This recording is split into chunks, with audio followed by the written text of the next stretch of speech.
Pagi ini kita akan bersama-sama membaca firman Tuhan yang terambil dari kitab Roma pasal 8 ayat 1 sampai ayat 8. Roma pasal 8 ayat 1 sampai ayat 8. Kita akan membacanya saling sahut bersahutan. Saya akan awali ayat pertama, lalu jemaat menjawab ayat kedua, saling ganti bergantian sampai tiba pada ayat 8. Demikianlah sekarang tidak ada penghukuman bagi mereka yang ada di dalam Kristus Yesus. Ayat 2.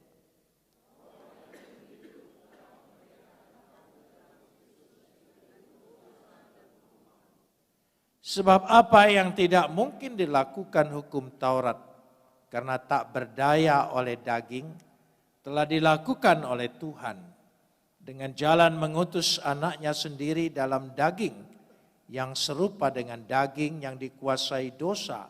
Karena dosa, ia telah menjatuhkan hukuman atas dosa di dalam daging.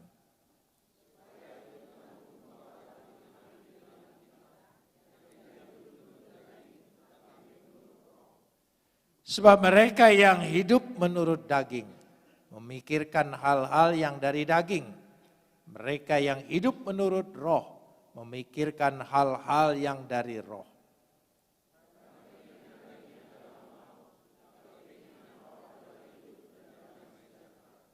Sebab keinginan daging adalah perseteruan terhadap Tuhan, karena tidak takluk kepada hukum Tuhan. Hal ini memang tidak mungkin baginya.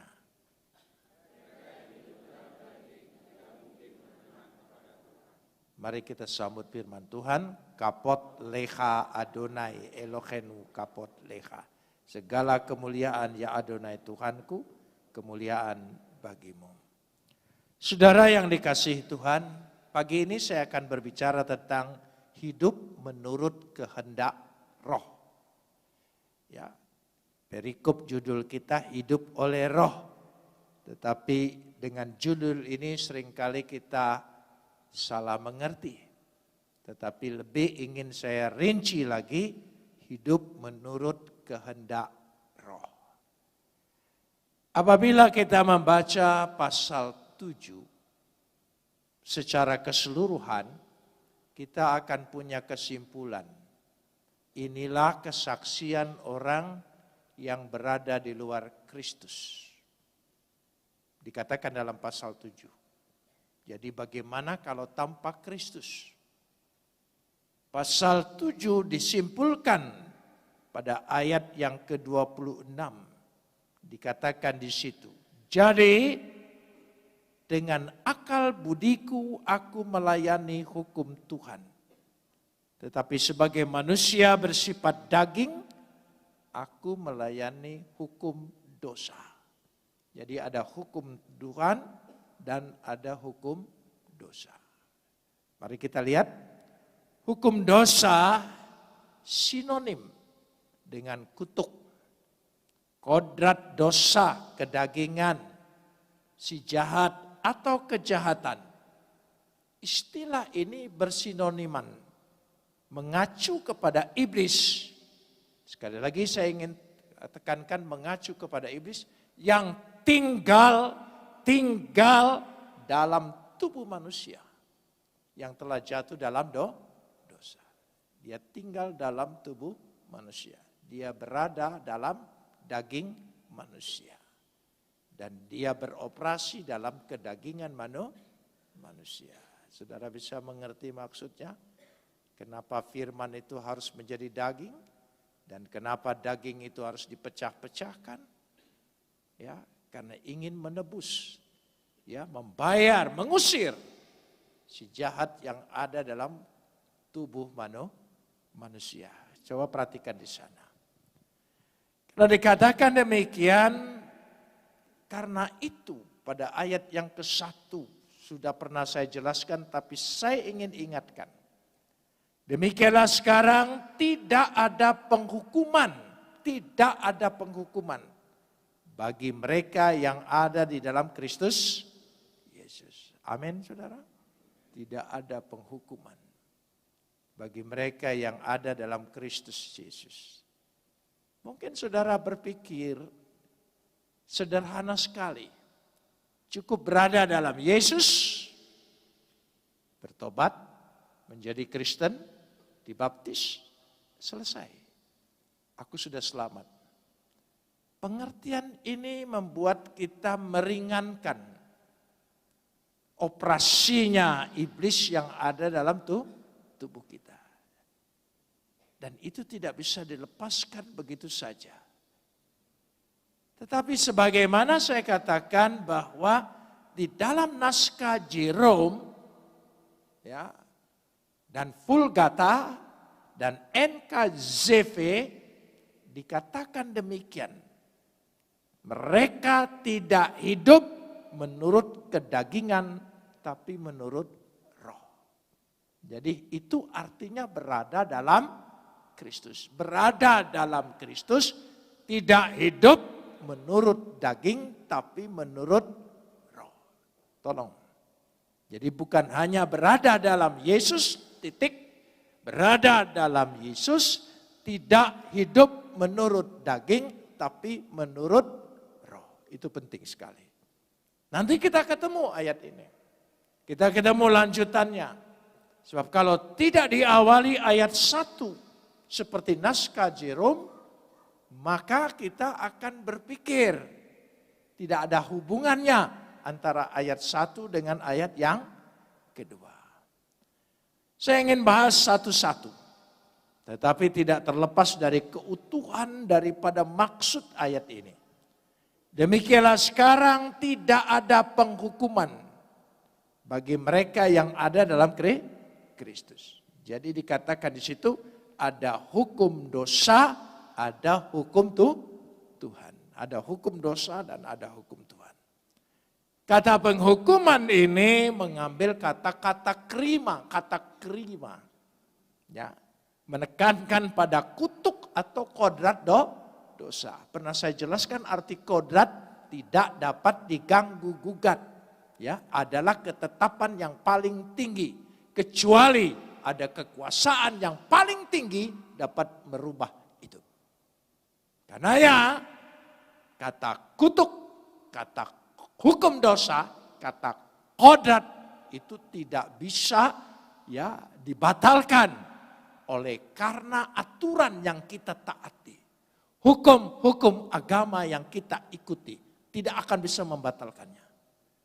Dan sekaligus ikhtiar manusia, usaha manusia dengan perbuatan baik tidak bisa menyuap, tidak bisa membatalkan. Karena itu sudah bersifat hukum, kutuk, ya, kodrat.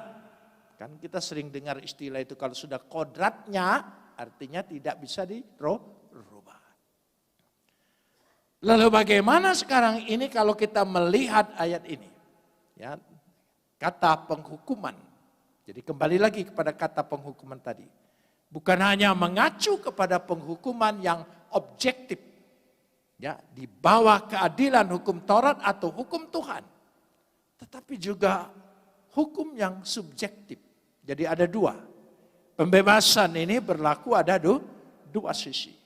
Hukum secara objektif, secara lahiriah, apa yang pernah kita lakukan?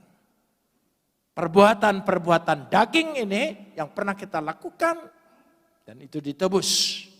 Kita tahu, tapi ada perbuatan-perbuatan subjektif di dalam hatimu, batinia manusia.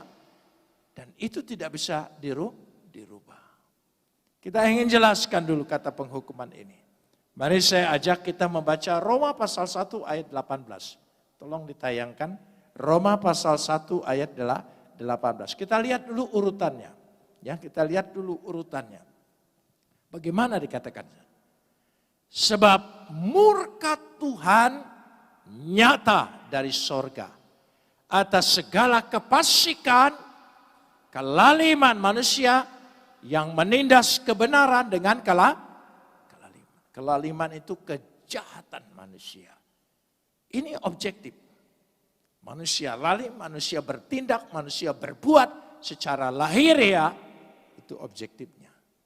Dan Tuhan murka atas itu. Kita lanjutkan sekarang ini, yaitu Roma pasal 3 ayat 20. Roma pasal 3 ayat 20. Kita lihat urutan ini dulu. Makanya saya katakan membahas satu persatu tapi tidak lepas dari keutuhan maksud surat Roma. Ya. Roma pasal 3 ayat yang ke-20. Sebab tidak seorang pun dapat dibenarkan di hadapan Tuhan oleh karena apa? Melakukan hukum Taurat. Karena justru oleh hukum Taurat orang menjadi jelas dirinya berdosa. Jadi hukum Taurat sebagai pembesar bahwa manusia tidak mampu menyatakan diri manusia, dia tetap hidup dalam berada dosa. Itu hukum.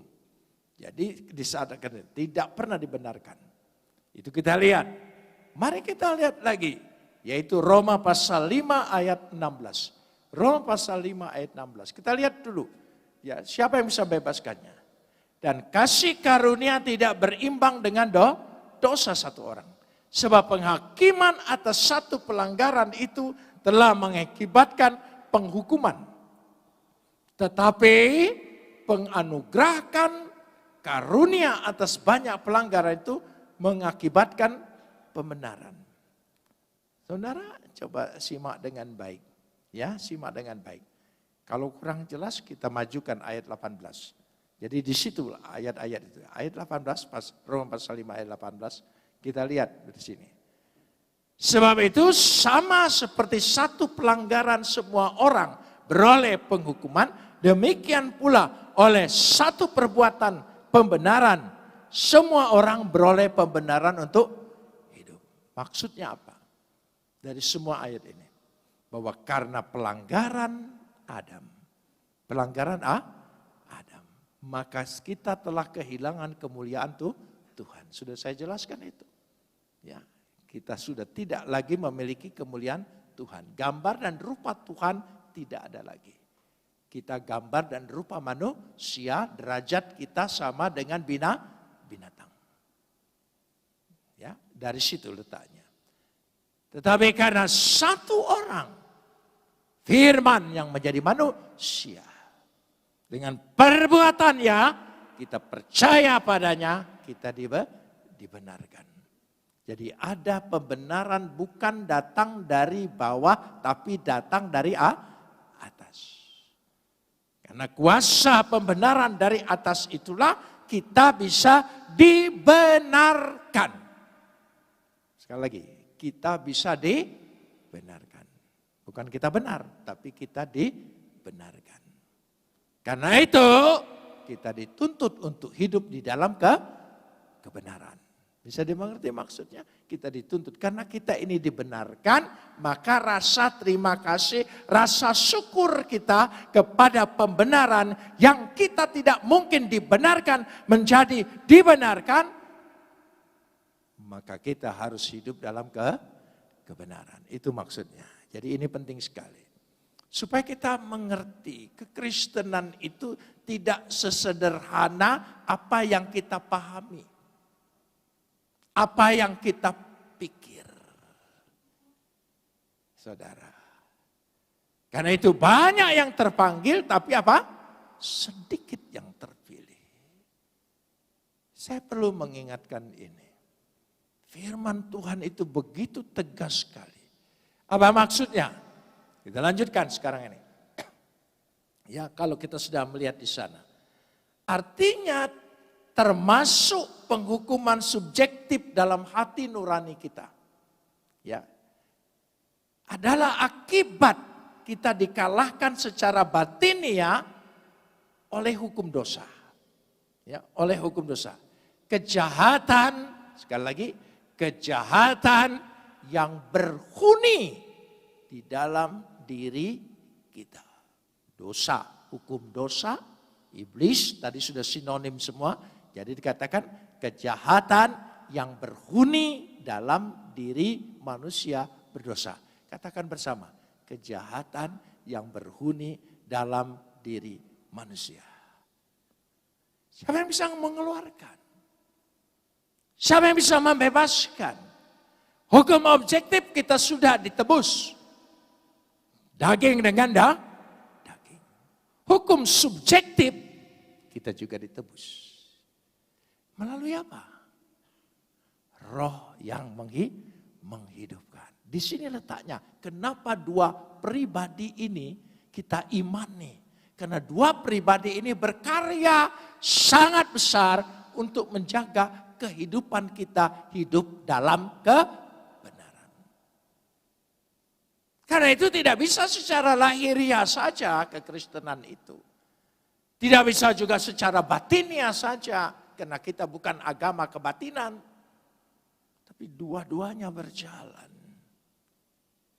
Dan dua-dua pribadi itu datang dari mana? Dari surga. Datang dari siapa? Dari diri Bapa itu sendiri. Itu yang dapat merubah kutuk dan kodrat. Jadi ini. Roh Kudus itu dengan demikian dikatakan dengan jelas. Kenapa saudara? Sebab tidak mungkin bisa orang membebaskan. Karena dia berhuni dalam diri manusia. Coba kita lihat dulu. Roma pasal 7 ayat 17 dan 18. Roma pasal 7 ayat 17 dan 18. Kita lihat dulu ayat ini. Supaya nanti ketika kita membahas bacaan kita kemudian kita mengerti. Ya. Kalau demikian, bukan aku lagi yang memperbuatnya. Tolong sambung. Tetapi apa? Tetapi apa? Dosa. Dosa yang ada dalam diriku. Dia yang berbuat. Dia yang berkuasa. Dari situ kita selalu gagal kan? Hidup dalam kebenaran. Ayo jujur. Kita gagal. Punya keinginan, punya kemauan. Tapi tidak kuasa. Karena dia berhuni dalam diri manusia. Jadi yang lebih berbahaya itu bukan setan yang datang, yang kita lihat dalam Halloween. Tapi setan yang ada dalam diri kita. Dan dia berhuni. Ya, dia tidak bisa diusir karena dia minta diantar. Itu jelangkung. Saudara ya, jadi pergi tidak diusir, ya pulang tidak bisa diantar. Nah itu saudara. Ayat 18, ayat 18, ayat 18. Sebab aku tahu bahwa di dalam aku, yaitu di dalam aku sebagai manusia, tolong sambung. Tidak ada sesuatu yang baik, tidak ada sesuatu yang baik. Sebab kehendak memang ada di dalam aku, tetapi bukan hal berbuat apa yang baik. Kehendak berbuat baik ada. Tapi aku tidak bisa berbuat yang baik. Ini penting. Menerima Roh Kudus itu sangat penting. Secara lahiriah kita sudah Kristen, sudah bertobat, lahir baru, silakan. Tapi secara batinnya, subjektif. Apakah diri kita, roh kita, spirit kita terlepas. Untuk membebaskan itu harus ada roh yang lebih besar. Mengusir roh yang ada dalam diri kita. Tidak ada roh yang lebih besar daripada roh Tuhan itu sendiri. Nah itu. Ini yang intinya dulu. Tentang Roh Kudus. Sering kita dilupakan Roh Kudus hanya kita pikir baptisan Roh Kudus, urapan Roh Kudus, bahasa karunia Roh Kudus, itu yang kita lihat. Ya, terus terang ini bunga-bunganya saja. Intinya, esensi daripada pekerjaan Roh Kudus. Itu yang terpenting. Itu yang terpenting. Kita lanjutkan sekarang. Roma pasal 7 ayat 20. Ayat 20 sampai 24. Ayat 20. Roma pasal 7 ayat 20. Coba kita lihat, ayo. Ya. Ayat 20. Jadi, jika aku berbuat apa yang tidak aku kehendaki, kan perbuatan kita ini sebetulnya tidak kita kehendaki. Karena itu kita menyesal kan, setiap kali kita melakukan kesalahan, dosa di hadapan Tuhan, kita ada rasa penyesalan. Kenapa demikian? Jadi jika aku berbuat apa yang tidak aku kehendaki, maka bukan aku yang memperbuatnya. Tolong sambung. Itu. Dosa yang ada dalam diri kita. Ini penting. Coba pikirkan. Ini pergumulan yang panjang. Tapi Roh sanggup membebaskan kita. Amin. Kuasa darah Yesus, hukum objektif kita sudah ditebus. Hukum subjektif, terima Roh Kudus. Karena dua pribadi ini tidak bisa dipisahkan pekerjaannya. Satu dengan yang lain. Karena itu. Lanjutkan ayat 21. Ayat 21. Ya. Demikian aku dapati hukum ini. Jika aku menghendaki berbuat apa yang baik, tolong sambung. Itu pengalaman kita semua kan. Ya. Aku ingin berbuat baik, tapi yang keluar perbuatan jahat. Karena dia masih berhuni. Ya. Tubuh kita ini masih dihuni. Kita perlu ada penghuni yang baru, yang lebih besar, yang sanggup mengusir penghuni lama. Itu. Jadi kalau saudara tidak terima Roh Kudus, gak bisa. Ini yang dimaksud esensi mengerti tentang Roh Kudus. Ayat 22. Kita lanjutkan ayat 22. Sebab di dalam batinku, aku suka hukum Tuhan. Dalam batin, aku suka. Aku rindu ingin jadi orang baik. Ingin hidup dalam kebenaran. Itu kerinduan kita semua kan. Karena kita sudah dibenarkan. Ayat 23, dilanjutkan. Tetapi di dalam anggota-anggota tubuhku, aku melihat hukum lain yang berjuang melawan hukum akal budiku. Ya, dan membuat aku menjadi tawanan hukum dosa yang ada dalam apa? Anggota tubuhku. Ini kenyataannya. Makanya saya katakan pasal 7 adalah kesaksian dari orang yang tidak hidup dalam Kristus. Siapa yang sanggup? Semua orang rindu berbuat baik. Semua orang ingin jadi lebih baik. Ya. Karena tidak bisa lepas. Karena dia begini kan. Masih ingat ilustrasi saya? Karena dia begini. Dia tidak bisa begini. Nggak bisa mengampuni, nggak bisa ini, nggak bisa. Semua nggak bisa. Menjadi tawanan hukum dosa yang ada di dalam anggota-anggota tubuhku. Ayat 24. Ya, aku manusia apa? Celaka. Siapakah yang akan melepaskan aku dari tubuh maut ini? Siapa? Sokrates berpikir, jika nyawaku sudah keluar dari tubuhku, maka aku bebas. Tidak bisa.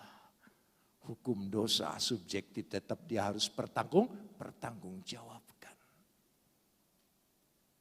Iri hati, kejahatan dalam hati, dendam.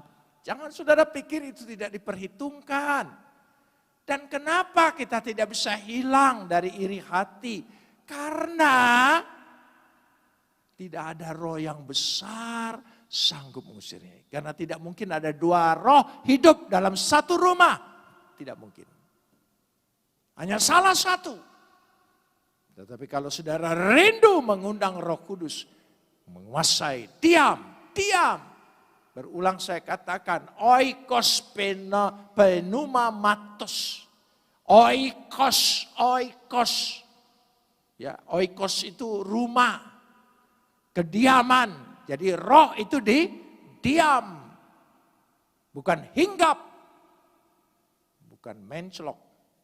Saudara, waktu mau ibadah kita panggil Roh Kudus, sudah keluar ibadah dia terbang lagi, nanti ibadah panggil lagi. Saudara, enggak, jangan tafsir ayat itu dengan pemikiran kita yang lama, agama-agama yang lama, yang mungkin beredar di dunia ini yang kita baca, kita dengar, sehingga mempengaruhi engkau ketika baca Alkitab. Tidak, Alkitab beda sama sekali. Dia beda. Nah saudara, karena itu kita ingin melihat di sini. Ya, darah Kristus itu telah menyelesaikan kita dari hukum objektif. Kemudian diteruskan dengan hukum subjektif, yaitu roh yang dikirimnya. Roh yang dikirimnya. Sehingga dengan kata lain, kembali ke ayat 1 tadi, tolong ingat ayat 1. Mekarta sarka peropatusin ala kata penuma. Tidak hidup menurut daging, tapi hidup menurut roh. Itu dia maksudkan. Jadi mereka hidup tidak menurut daging, tapi menurut roh. Ya, arti hidup di dalam Kristus, kembali lagi, dalam apa yang dimaksudkan hidup dalam Kristus? Tois and Christo. Tois and Christo. Karena pasal ini membicarakan berada di dalam Kristus, berarti berada seperti roh Kristus. Ya, tidak dalam daging tapi dalam roh. Kan Yesus kan seperti itu, tidak dalam daging tapi dalam roh. Sebab kalau ini tidak bisa kita lakukan, saudara, jangan ngaku-ngaku kita sudah diselamatkan. Jangan-jangan kita juga belum diselamatkan. Karena itu kita harus rendah hati memeriksa diri kita. Kalau saya baca 1 Yohanes pasal 2 ayat 6. 1 Yohanes pasal 2 ayat 6. Tolong ini jadi ayat emas kita. Renungkan pulang nanti. Ya, 1 Yohanes 2 ayat yang ke-6. Barang siapa mengatakan bahwa ia ada di dalam dia. Tolong sambung. Ia wajib hidup sama seperti Kristus hidup. Berat kan? Berat. Mungkin kan? Tidak mungkin. Tapi Roh Kudus yang meringankan, yang memungkinkan. Karena itu undang dia. Terus kuasai diri kita. Amin. Itu yang penting. Esensi itu yang kita mengerti. Ya, bukan roh kesurupan, bukan. Bukan itu yang ditekankan. Ya, dikatakan. Kita tegaskan lagi. Yohanes 16 ayat 13. Yohanes 16 ayat 13. Kita lihat dulu. Ya. Kita lihat dulu. Yohanes 16 ayat 13. Tetapi apabila ia datang, yaitu roh kebenaran. Tolong sambung. Ia akan memimpin kamu dalam seluruh kebenaran. Kan supaya kita bisa hidup dalam kebenaran. Dia yang akan pimpin kita. Jangan khawatir. Dia tahu kemampuan kita. Dia tahu kelemahan kita. Tapi ketika dia bebaskan, dalam tubuh kita berhuni, diam. Yang mengganggu kehidupan tubuh kita, kanker. Dioperasi, perlu dibuang enggak?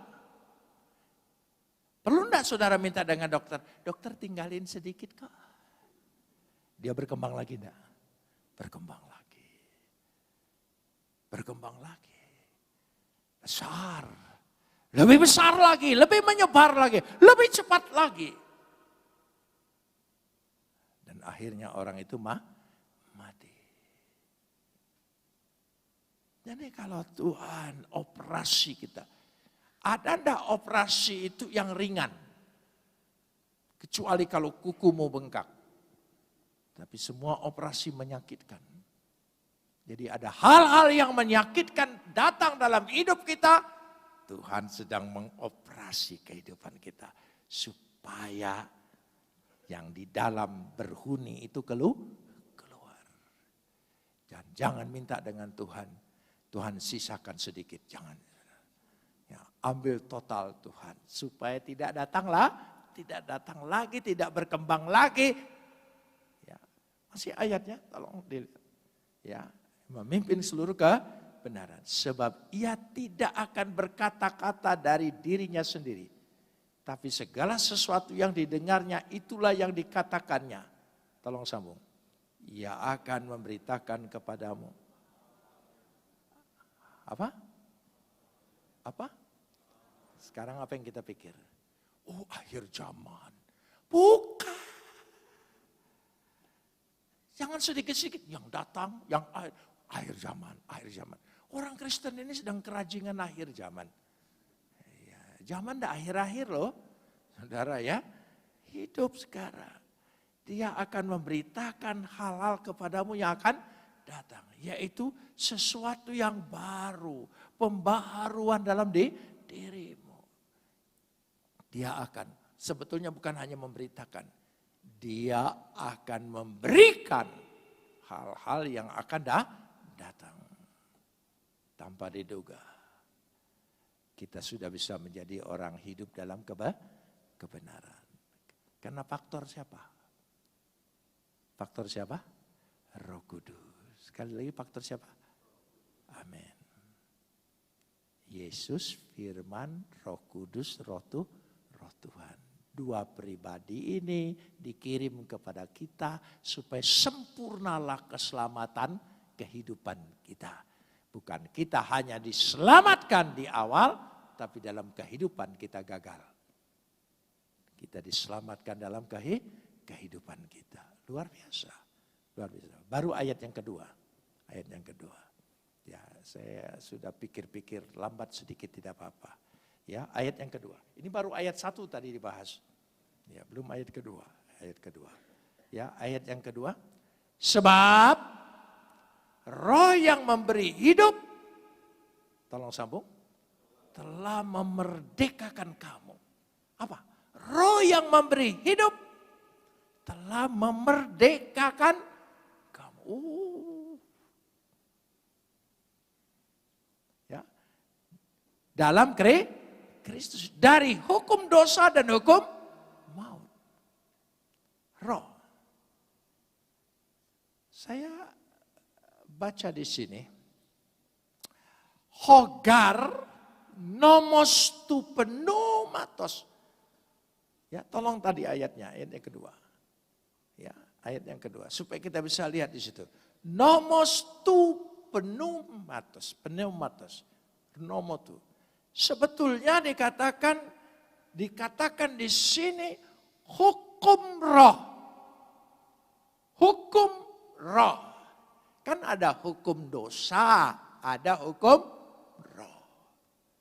Ada kodrat dosa, ada kodrat roh. Ada kodrat ilahi. Dikatakan di situ. Ya. Telah membebaskan kamu dari hukum dosa dan hukum maut. Hukum roh. Ya, hukum roh. Ya, dikatakan hukum roh. Tes zoes. Memberi hidup. Kalau saya baca di sini, bukan memberi hidup. Dua-duanya. Memberi kehidupan. Hidup diberikan dan sekaligus dia memberikan apa? Kehidupan.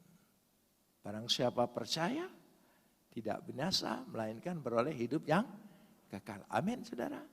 Selanjutnya, kita perlu menjalani apa? Kehidupan. Maka terjemahan ayat ini lebih cocok ke bahasa Indonesia yang paling lama. Hayat. hayat itu bukan hanya hidup, tapi juga kehidupan. Orang yang SR sejaman saya masih ingat ada ilmu hayat? Ada ilmu hayat. Dulu terlalu banyak ilmu. Saudara, ya makanya kita jadi blenger. Ilmu semua saudara ya. Ilmu ya. Dan capek lagi mengejar ilmu. Ilmu dikejar terus. Ya saudara. Jadi roh yang memberi apa? Roh kehidupan. Ya memberi kehidupan, memerdekakan kamu. Memerdekakan kamu. Ya dikatakan itu. Eleterosen. Memerdekakan kamu.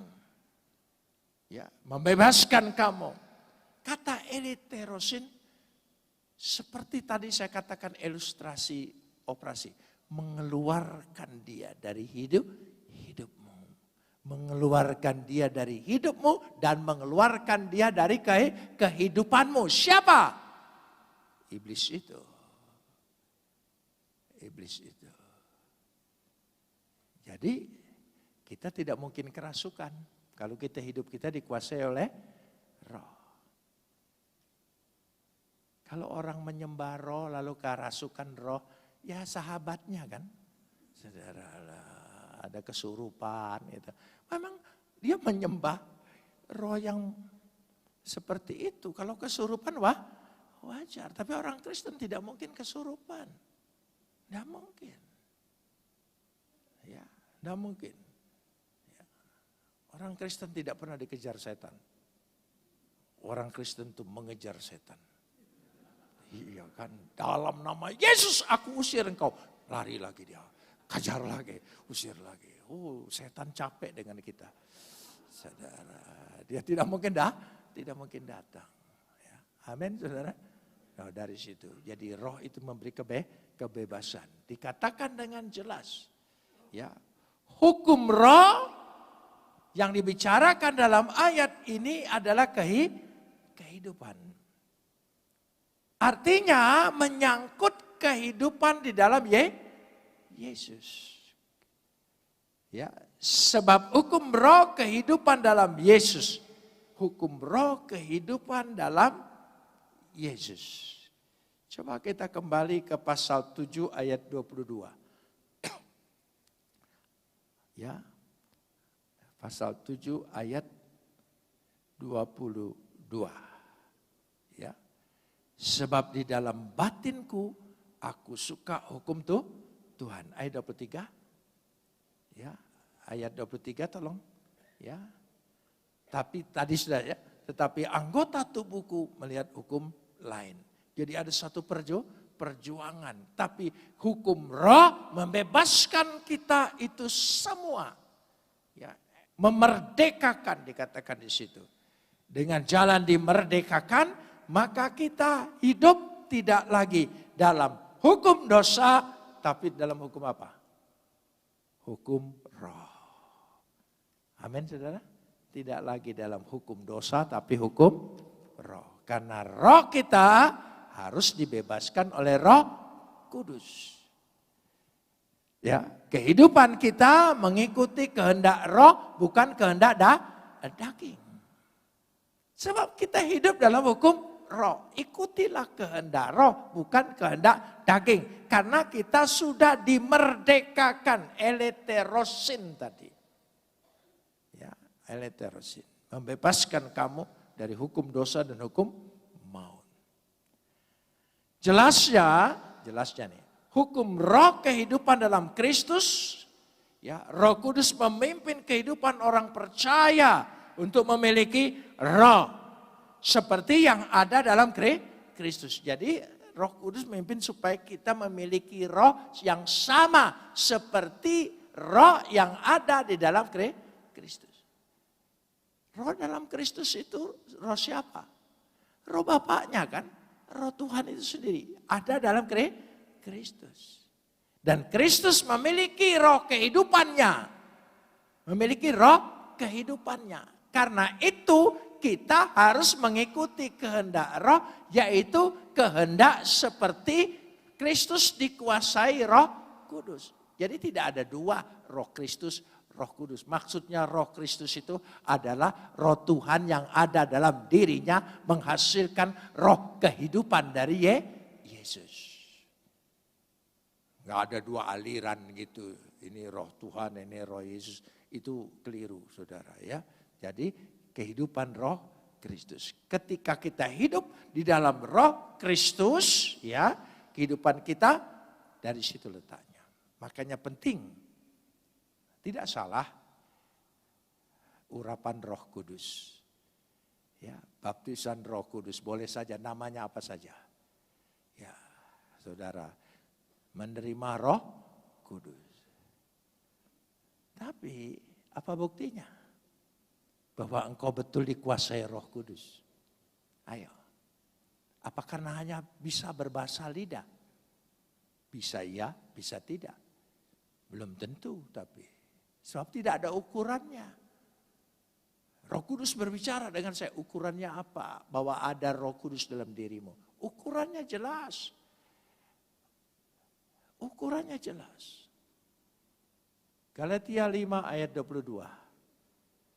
Ya, Galatia 5 ayat 22. Kita lihat, ini ukuran bahwa Roh Kudus itu betul hidup dalam diri kita. Dia berkuasa dalam diri kita. Ya, dia berhuni dalam diri kita. Ya, tetapi buah roh, apa? Buah roh. Dari buahnya membuktikan bahwa itu Roh Kudus betul menguasai orang itu. Bukan dari kembang-kembangnya. Itu bisa ditiru, bisa dipelajari. Lama-lama juga bisa diikut-ikuti sandal-sandal lama itu bisa. Saudara ya.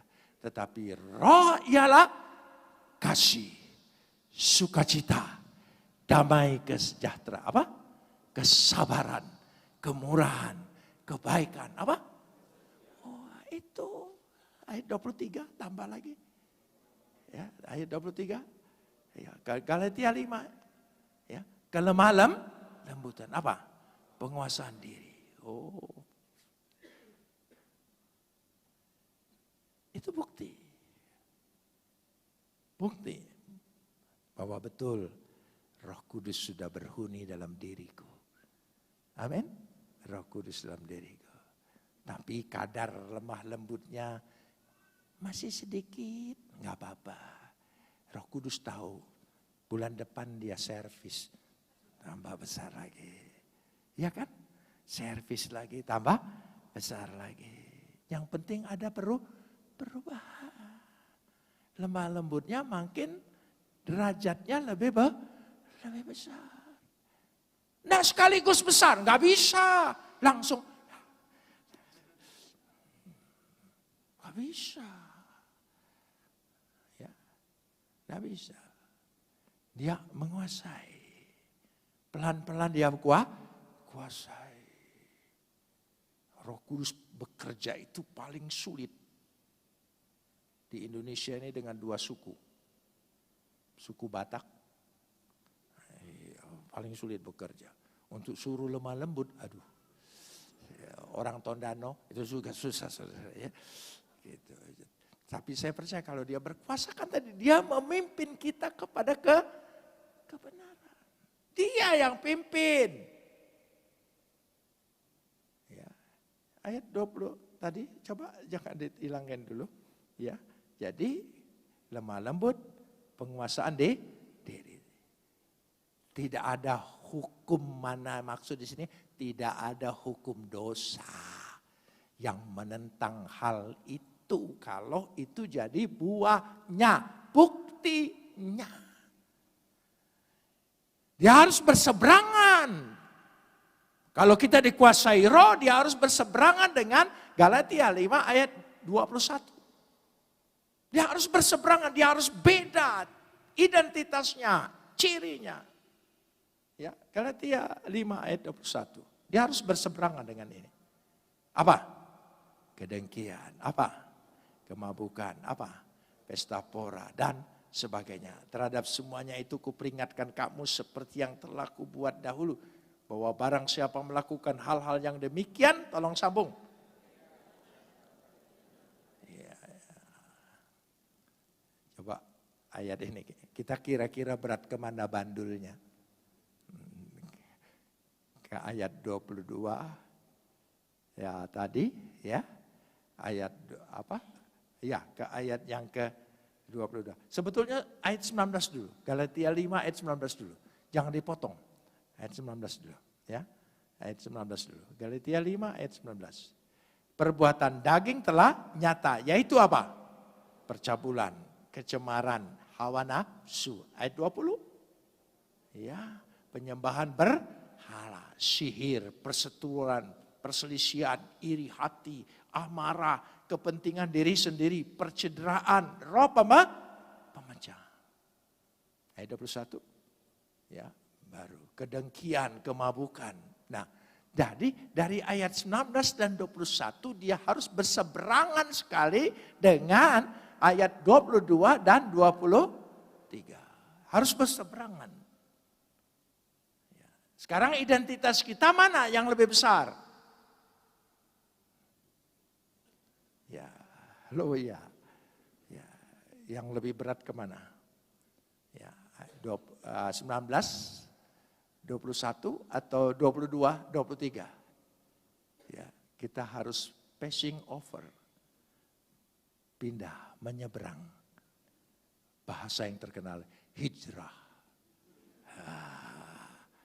Hijrah. Kita hijrah dari cara hidupnya lama tadi, buah-buah yang lama. Nah, tapi kita harus akui. Untuk mengusir penghuni ini. Saya ini ngalamin kasih tempat dengan orang. Ingin diusir harus ada uang kerohiman. Lama sekali. Alot hubungannya itu. Saudara. Tapi tidak apa-apa. Ya. Tapi nyata ada perpindahan. Nah, ada perubahan. Artinya kadar ayat 21 sampai 19 sampai 21 hari lepas hari makin kurang. Kadar ayat 22 23 hari lepas hari makin bertambah. Sekarang saya tanya, mana yang lebih banyak tambahnya? Itu bukti engkau hidup dalam Kristus. Dan engkau hidup dalam menurut kehendak roh. Enggak bisa ditipu.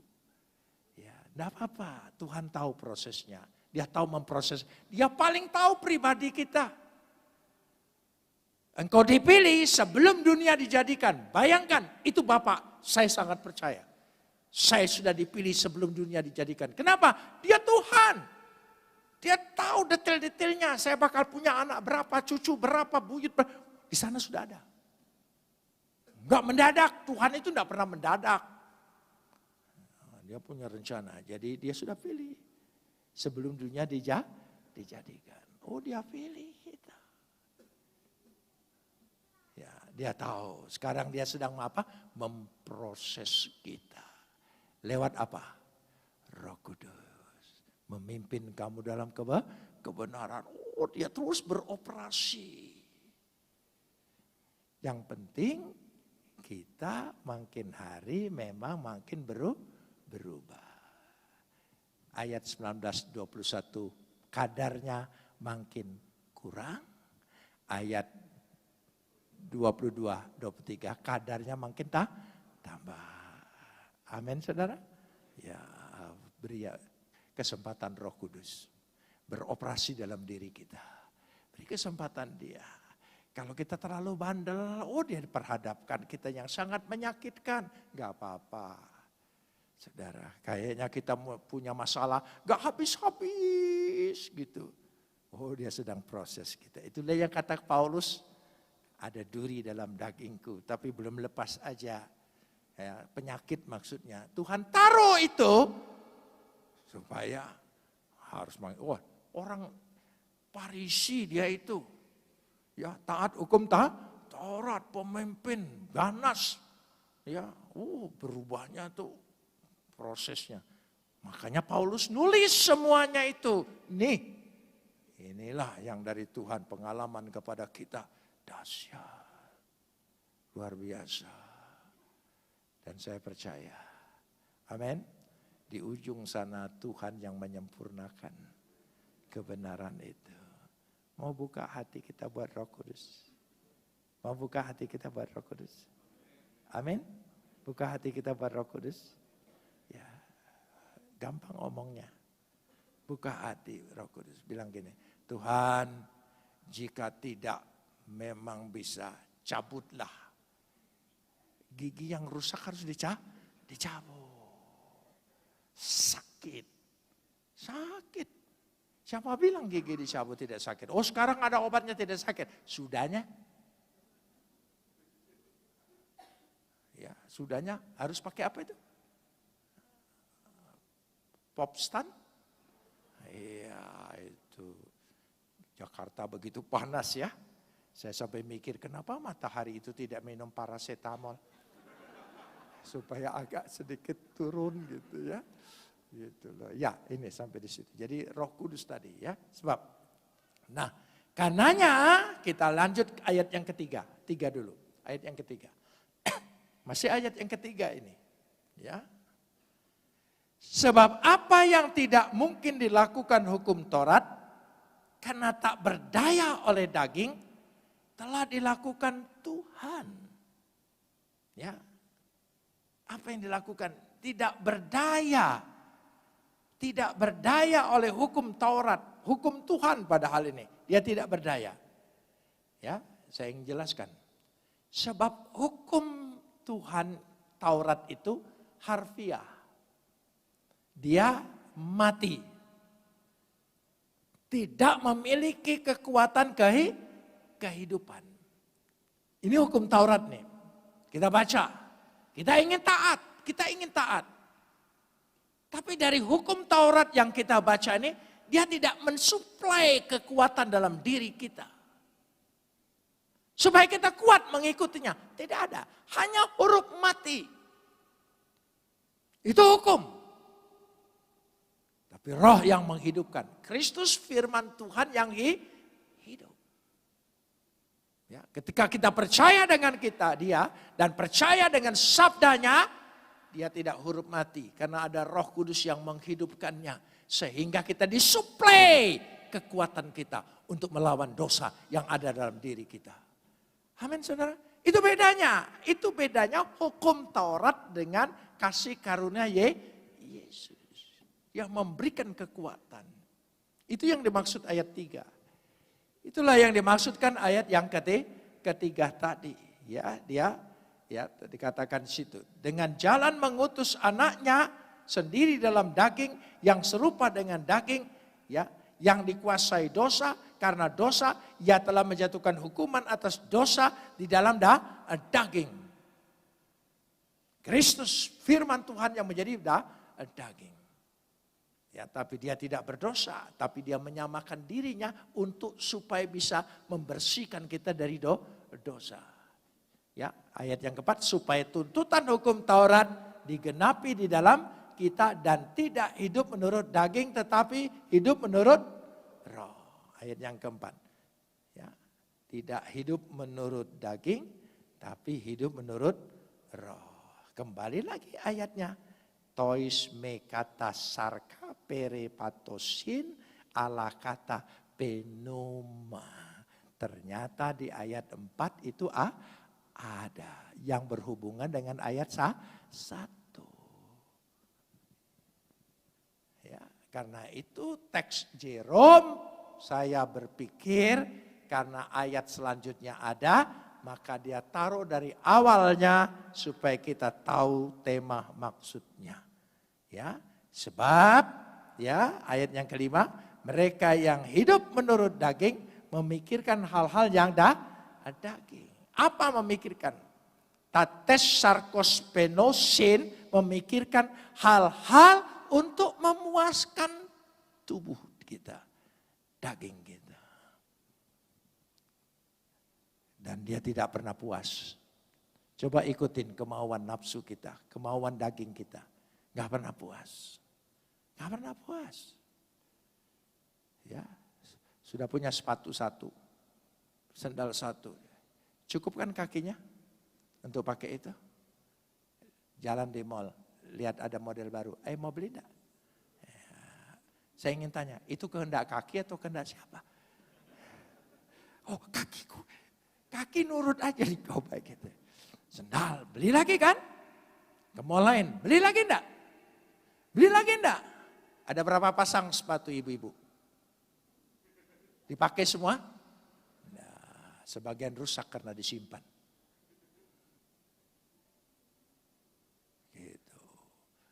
Daripada beli banyak begitu, lebih baik engkau berdoa, Tuhan bukakan aku toko sepatu. Supaya engkau pakai hanya satu, yang lainnya engkau jual. Tapi nyoba-nyoba boleh terus di situ. Nyoba-nyoba, enggak laku jual, saudara ya. Ya gitu, itu kan enak seperti itu. Oh ya, itu menunjukkan jangan sampai kita mengikut kepuasan daging. Tidak mengikuti kepuasan roh. Kalau kita pikir menurut kepuasan roh, coba. Ada batas kan? Saya selalu anjurkan gini. Kalau pergi ke mall, tertarik dengan suatu barang, itu wajar kan? Tertarik. Itu. Dan memang Hawa itu lebih mudah tertarik. Saudara ya, itu. Wajar kalau ular itu datang ke Hawa dulu, gitu. Tawarannya sangat kan begitu kan, catatan sangat menarik, gitu. Nah ini sudah cocok, wah sudah cocok, ada diskon lagi, diskon itu muat kita gila, saudara ya, sale, buat orang antri, saudara. Hebat luar biasa ya, nafsu kedagingan itu. Ya, dan sekata sudah dengan sale, dengan ini, coba kita ikutin saudara. Tertarik? Ya tertarik wajar, tapi tidak mengikuti daging. Tertarik itu wajar. Jangan saudara bilang, saya sudah tidak tertarik lagi hal-hal dunia. Rupanya dia ada kelainan jiwa itu. Loh iya, kalau saudara total tidak tertarik lagi, itu malah sakit jiwa, kelewat. Bukan hidup dalam roh, saudara ya. Hidup dalam roh tetap tertarik, tapi bisa mengendalikan. Gitu. Jadi kalau tertarik dengan sendal baru, saya anjurkan jangan beli hari itu. Pikir dulu besok, baru datang lagi. Waktu pikir, engkau harus lihat sepatu-sepatumu dulu. Raknya sudah penuh atau? Ayo. Kalau sudah penuh, nanti yang baru taruh mana lagi ya? Gitu. Jadi sudah pikir-pikir seperti itu. Nah karena itu saya nasihatin gini. Ayo jujur, saya kasih metodenya. Kita ini punya pergumulan dalam hidup. Untuk mengatasi pergumulan kita apa? Ya. Coba saudara pulang dari sini ambil selembar kertas. Apa yang patut engkau syukuri? Karena Tuhan yang sudah memberi 5 hal. Coba. Apa yang kita patut syukuri yang Tuhan sudah beri kepada kita? Ayo, 5 poin saja. Ayo. 1, kesehatan. 2, apa lagi? Ya. Punya rumah. Ya. Kumpul keluarga. 3, apa lagi? Ayo. 5, masa enggak bisa bersyukur atas 5 hal yang kau miliki, yang Tuhan sudah beri? Ayo. Ya, punya keturunan, punya anak, ya, pinter-pinter, sehat-sehat. Yang punya harapan masa depan, punya istri yang cantik, manis, tidak pernah habis-habis manisnya. Loh iya. Istri itu setiap hari dipandang manisnya ada, baru lagi. Makanya awet kan? Itu saudara, iya. Manis. Ya, pintar masak lagi. Mantap. Ya, tidak goput terus. Kamu mati dengan cari istri yang jangan goput, saudara ya. Loh iya, itu penting. Maaf kalau saya nyindir, saudara ya. Iya itu, sebab itu bumbu penyedap terus. Bahaya, saudara ya. Nah sudah, patut 5 hal ya. 3 hal apa yang kau inginkan, minta dengan Tuhan. Sebelum engkau minta, engkau bandingkan dulu. Bagaimana Tuhan tukar dari 5 ini ke 3 itu. Mau enggak? Baru saudara tidak banyak minta. Jangan saudara obral karena ada ayat, mintalah apa saja yang kau kehendaki, aku akan beri, minta apa saja, apa saja. Ya, itu sesuai dengan kehendak Tuhan. Bisa melihat saudara? Catat. Ya, 5 yang patut kita syukuri, yang besar-besar yang Tuhan sudah beri. 3 yang kita inginkan. Tuhan, aku ingin mobil. Tuhan bilang boleh tukar dengan kesehatanmu. Mana pilih? Ayo saudara, ayo pilih. Ya, Tuhan saya mau jalan-jalan. Boleh aku tukar dengan anak-anakmu? Ayo saudara, harus mikir gitu. 3. Nanti kita rasa syukur kita lain coba. Kita ini karena sudah ada, tersedia, maka tidak pernah kita syukuri betul-betul kalau tidak dibandingkan. Karena sudah ada, seperti orang pakai perfume. Sehebat apapun perfumenya, dia pakai 2-3 hari. Tidak rasa baunya, orang lain yang menikmati. Oh harum. Dia kurang. Keluar kamar gitu. Kayaknya kurang bau. Datang lagi. Kurang. Saudara. Karena sudah terbiasa. Jadi jangan-jangan kesehatan, keluarga, rezeki, tempat kediaman yang Tuhan sudah kasih, engkau sudah tidak bersyukur lagi. Yang dikejar, yang diinginkan saja. Mintalah apa saja, mintalah apa saja. Mumpung Tuhan bilang mintalah apa saja. Itu ayat nanti dibahas kapan-kapan. Apa sajanya itu apa? Gitu saudara, jangan saudara salah apa saja gitu saudara. Nah itu, jadi bisa mengerti? 5, 3. Lalu buat 10. Apa yang harus engkau perbaiki dalam hidupmu supaya hidup menurut kehendak Tuhan, kehendak Roh. 10. Apa? Gitu. Tuhan iri hati, panas hati. Ini masih perlu diperbaikin Tuhan. Masih panasan saya. Apalagi kalau ipar sudah pakai. Saya belum pakai. Aduh, panas Tuhan, enggak bisa tidur Tuhan. Loh iya. Justru yang manas-manas itu tuh bukan orang jauh, orang dekat. Saudara, ipar beli yang baru sengaja depan kita. Ya gitu. Ini obral ada sel. Gitu. Memang, sekarang ibu-ibu lebih pintar lagi. Cerdik bapak-bapak. Dia jarang lagi ke mall. Tapi kiriman datang terus tiap hari.